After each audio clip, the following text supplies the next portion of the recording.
Put the volume down. Okay, so all right, we're live. We Yay. are live. Good morning, Angee Costa. Good morning, April Sabral. How are you? Feeling good, positive, happy? Amazing. Amazing. Absolutely Amazing. amazing. It's a great day. It's been a great week. I'm just so excited. Good. So, what are we going to talk about today? Incurable positivity. What else is there to talk about? I know, you right? know, it's the basis of everything. It's perspective, it's mindset. All of life, right, is going to revolve around where you start. That's the foundation. Right. So, what do you do in the morning to get yourself up early, engaged in incurable positivity from a mindset perspective? What's your practices? What are you doing right now? Well, I actually need to retool my morning routine. I am more of a nighttime routine person. And I guess it's habit. Habits are so important when it comes to incurable positivity, but that's another conversation. Yeah. but you know, m- my clients are global, so generally speaking, my clients who are on the other half of the globe, Yep. I have to talk to super super early in the morning, and so I don't love the fact that I spend a lot of my mornings in meetings with clients in other places where the time zone is just not conducive for a regular morning routine, Right. a perfect, my ideal morning routine. Well, no, but honestly, actually, that's a really good perspective because there's probably a lot of people in that same boat. Like a lot of people have global clients now. The world has created that content creators, writers, authors. You're working with a lot of authors, right? Right. So Yes. I think that's a good perspective. Like maybe you don't need a morning routine. I wouldn't say you don't need a morning routine, but maybe you look at your day as a routine differently. Yeah. And I think too, it has forced me to connect with the idea of positivity more often because I don't have that wonderful like start to the day where it's like take your shower, do your yoga, get your run in, write your goals, meditate. Like I don't have that the beauty of that kind of pristine moment. And so Right. I am all day long working on remaining positive, taking a moment to meditate, stopping to read the book. Like it's all day long. And maybe that works for me and maybe that'll work for other people. I don't know if it would be better if I did it the other way, I guess is what I'm I saying. mean, I love it because I love this conversation actually because as a single mom working in retail, like yes, I have the luxury of the time in the morning now, but for like 80% of my life I didn't. And so I practice positivity all day throughout the Right. day, which then has manifested and created more of what I want, which is the whole point. Because incurable positivity talks about like you're just one thought away from a new perspective, and that can happen in every moment. It doesn't have to be a 2 hour routine in the morning that sets up your day to be positive. It literally is in this moment, in this position I'm in right now, this circumstances, how am I choosing to shift my perspective and have a positive thought and a positive mindset around this so that Yeah. everything else can shift around me? So I love that you just said you don't have a morning routine, actually.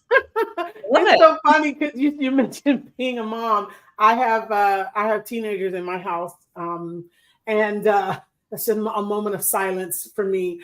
Um, it's so challenging and fun and exciting, and there's always something going on, right?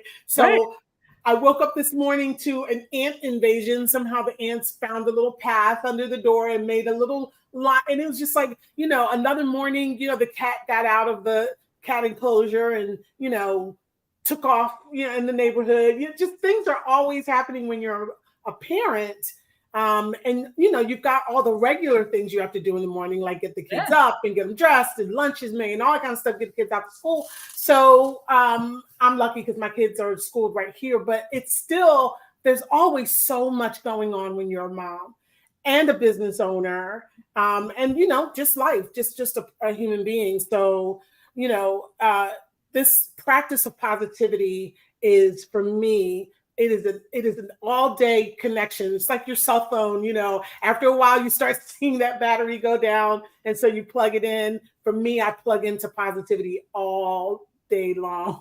If I don't, I mean, I could not imagine. I don't know how I survived before this. I'm just trying to remember, what was my life like before Incurable What was your Positivity. life like before April Sorrell came into it? Good conversation. People say that. I love that. What was your life before Incurable Positivity? I don't know.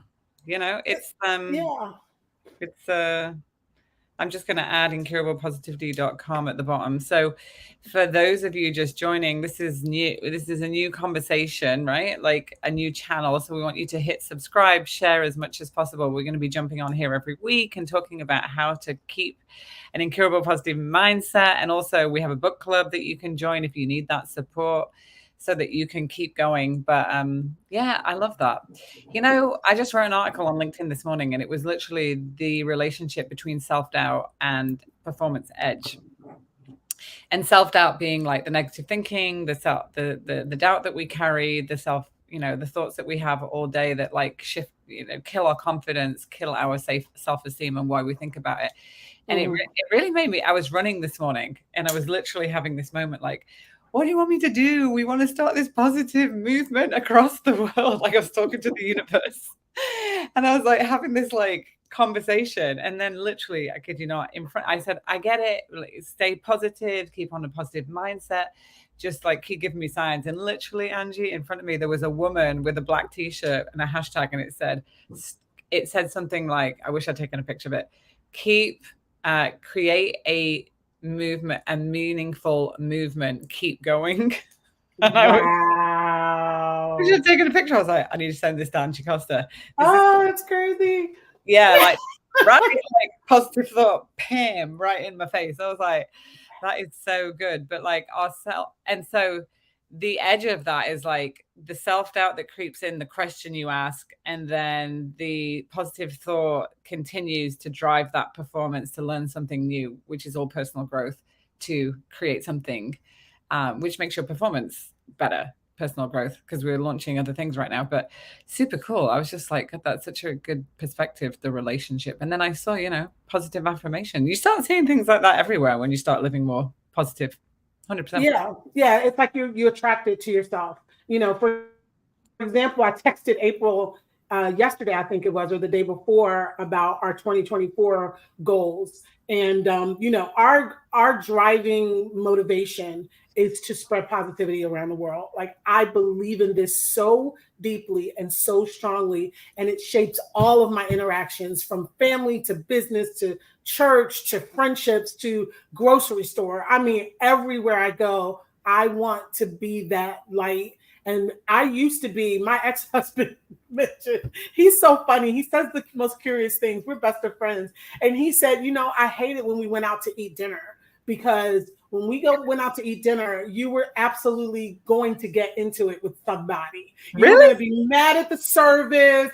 You were going to hate the food. You were going to complain to the hostess about how long we had to wait. You were going to be upset about the cab ride. Like, you were going to get into it. And I just hated to go out to dinner with you because you were so negative.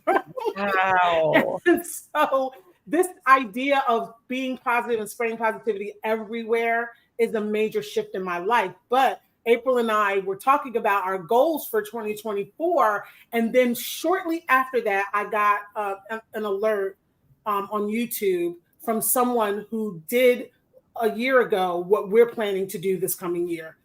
Just like Wow. that, the universe responded and said, here's the roadmap. And he literally laid out, here's how you do exactly what you and April are planning to do. And I'm Well, like, oh my God, it's so simple. There it is, right in front of my face.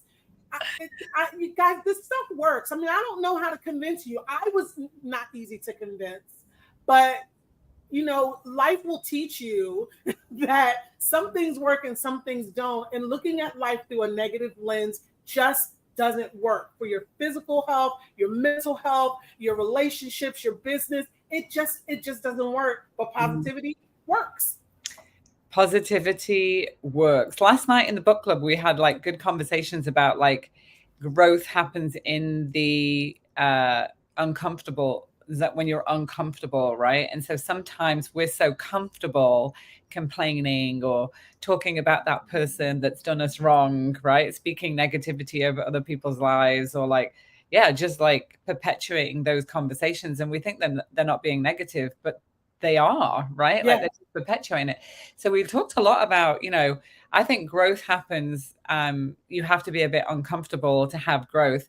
And I wasn't talking last night about the growth of like, oh, you have to have an illness and nearly die to grow, or you have to have a car accident. These things happen to people, obviously. And I'm not minimizing that, but I'm saying that growth happens just by being like looking inside yourself and thinking, what do I normally do? And what can I shift that might feel a bit uncomfortable when I respond, when I react? Because when you start to have that awareness and pause, I love the thing that you always say about pausing, is because then that kind of signals to your brain, okay, I need to respond in a different way and not react the way I always do. And that is going to feel uncomfortable.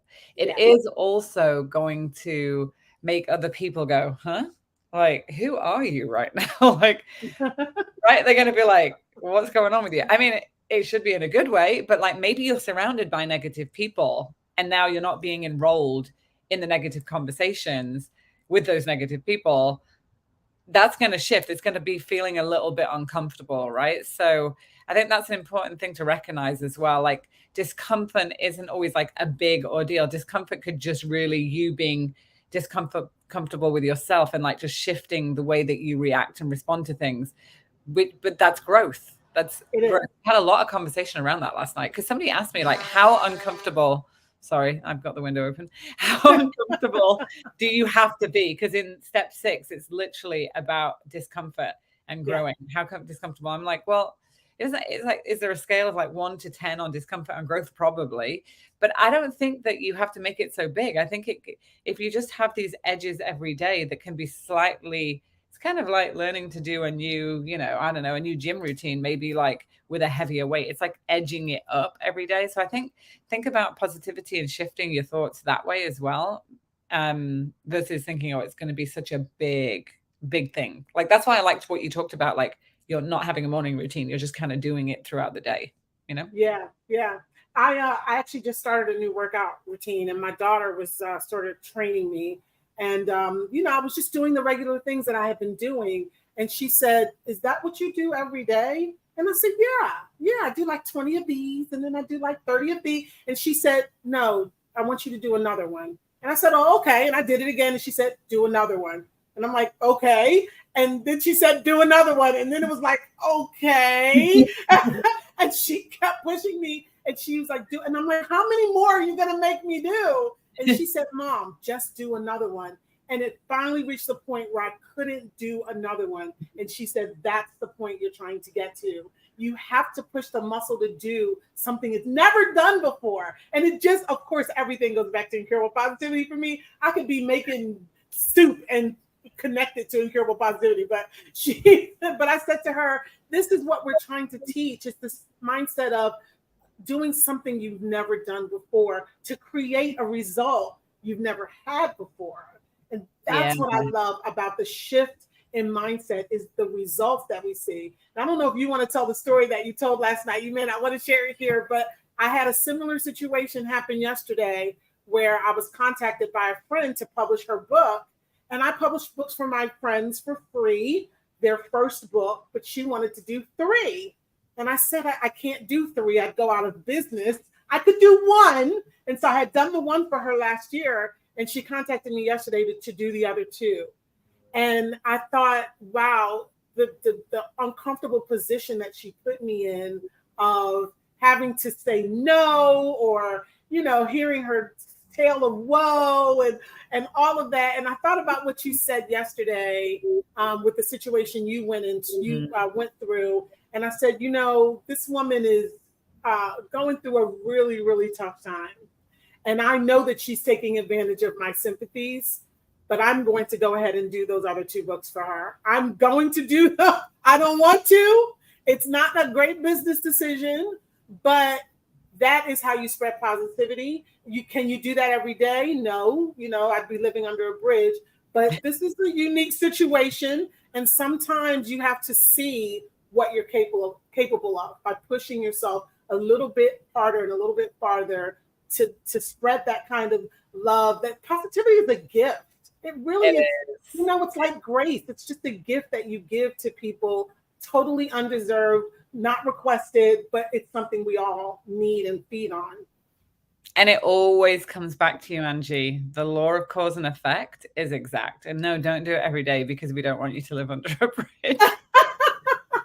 If it was a bridge, it would be a fantastic bridge. It would have to be like, it would have to be somewhere in Paris, just saying. But no, Yes, we're not going. yes. But like, yeah, no, you have to. And I'm not going to share that story because it was private and in the book club. But if you want to Yeah, get more of these stories and you want to actually listen and hear in more depth, like my personal lessons and teachings, then that's how you would get that. You would join the book club, right? On incurablepositivity.com, where we get together twice a month. And I literally share stories of what's happening personally.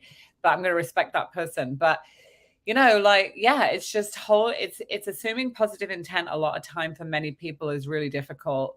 yeah. Also, giving without getting is very difficult, right? I actually teach, like in the first book we wrote together, The Positive Effect, the last pillar is about being selfless. And what's really interesting, I was teaching a bunch of leaders this the other day, and one of them was like, oh, I need to be more selfish. And I was like, yeah, I'm not telling you not to be selfish with your time and have boundaries. That's in the second pillar, create. Be responsible for your thinking and your time. It's coming from a different perspective. It's coming from It a is. positive mindset of like, be responsible and accountable for your time and your thinking, which is a positive perspective. It's not like, oh, I need to be more selfish, which is coming from a place of lack Right. or doing too much. So, but selflessness or being a teacher in life, I think she really got it misunderstood because she was like, I selflessness, I don't make sense. I'm like, being selfless is assuming positive intent, is going into life like being a teacher, like being somebody that can support other people, not to the detriment of yourself, but like literally having that mindset. And sometimes that support and that selflessness could just be like, you know what? I know somebody that could help you. I can't right now, but let me put you in touch with somebody that can. And that takes 2 seconds. That's Right. selflessness because that's just coming from a place of giving, which is coming from a place of positivity. I can help this person because I know somebody that can, right? Yeah. Or like the other day, somebody asked me to do something for free. And I was like, how do I do this in a positive way? So I was like, I've done my research on how much it would cost somebody to do this for you. You can either hire me to do it, or I can put you in touch with the 3 other resources that would be able to do it for you. Right. So it wasn't Yeah. like, oh no, like I can't do it or you're taking advantage of me. I didn't come from that perspective. I came from a positive mindset of being solution based and actually supporting them. And they said, oh, thanks. Great. I'll go and find this other person that can do it. And I was like, oh, fantastic. Then I could walk away, spend my time doing things that were really important to our business. And then that other person got the support they needed. And it was positive. And I tried to really practice the positive, incurable positivity of like positive thinking. How can I, in this moment, change that feeling of like, oh, I'm always being asked to do things. How do I say no? Because Yeah. I'm big on that. So yeah, super good. But anyway, It's kind of amazing how we leave people when we are done interacting with them. Do we leave them broken? Do we leave them doubting themselves? Do we leave them frustrated, in despair, angry? Do we leave them in a contentious place, or do we leave them better for having had an interaction with us? Do we leave them a little bit stronger? Do we leave them a little bit more confident, or just more connected to us? Which is what I believe that woman that you talked to, or man, I don't know who that was, but it was felt more connected to you, so that that relationship, whatever it might ultimately become, wasn't destroyed because you took a negative approach to the request, even though you chose not to honor it. You still left that person in a positive place. And that is how you spread positivity. it is. It's that quote in the back of The Positive Effect, the first book. My favorite quote that I live by is be the type of energy that adds value to the lives and spaces around you. Yes. I love that quote. That is so powerful. That It, is so powerful. it's so powerful. I found that quote like 5 years ago on Instagram. It had anonymous, so I don't know who wrote it. I didn't write it, but I did borrow it. And I live my life that way, because if you really unpack that, you really unpack it, add, be the type of energy, so positive energy that adds value to the lives and spaces around you. It is such a simple thing, but it's such a clear, positive perspective, but it's such a hard thing for so many of us to do. But that takes, again, selflessness, intentionality, being present, really being mindful and thinking about, before you go into things, taking that pause and like, where am I coming from right now? Am I coming from that space? Or am I coming from a place of my own self-doubt, my own negative thinking? Am I projecting that? Am I putting that in? Am I putting myself in the middle of the situation? Like, what am I doing? So yeah, I mean, I could talk about this all day, but we've been on for about, I think, about 20 minutes. So I think this wraps up the first session. But there's more to come. There's more to come. As April said, we can talk about this all day long. So if you have specific questions, if you're facing specific situations, if you've gotten stuck in a negative place and you're not sure how to get out of it, please communicate with us. Drop a comment and let us know, or better yet, connect with us on incurablepositivity.com, because once every 2 weeks, we actually get on live with our book club and we get down and dirty. Like, we talk about the stuff that's, facing us on a daily basis. So however you want to connect with us. And, we read everything. We respond to everything. That's just who we are. So we would love to help. Yeah, let's just keep spreading this ripple of positivity. Join the community, get involved, and get the support that you need. Some people say to me, oh, April, I'm so positive. I'm like the positive one in my friend group. Like, I don't need to be an incurable positivity. And I'm like, well, then if you're the positive one that everybody's coming to all the time, I can tell you that wears you down. Yeah, like, I know you need the support to keep that energy and to keep that positivity. So who you surround yourself really matters. So whether you're on the journey, like Angee shared about what her ex-husband said when they would go out together, like whether you're there or whether you're the one in the group that everybody runs to for positivity, I can tell you I'm that person, but I still need that support group and those people and everybody around me. And so I learned so much from being in the book club and just having that encouragement, bi-weekly throughout the month. So yeah, just jump in. So with that, have an amazing day, Angee Costa. Yeah, thank you. Same to you, and same to all of you. Let's make an impact in somebody's life today. Yeah. And one last thing. We are live now on audio events on LinkedIn, 8 a.m. Eastern Standard Time every Wednesday as well. So if you're on LinkedIn and you want to hop over there and network with a great group of leaders, you can do that too. So awesome. Yeah. All right. We'll say bye for now.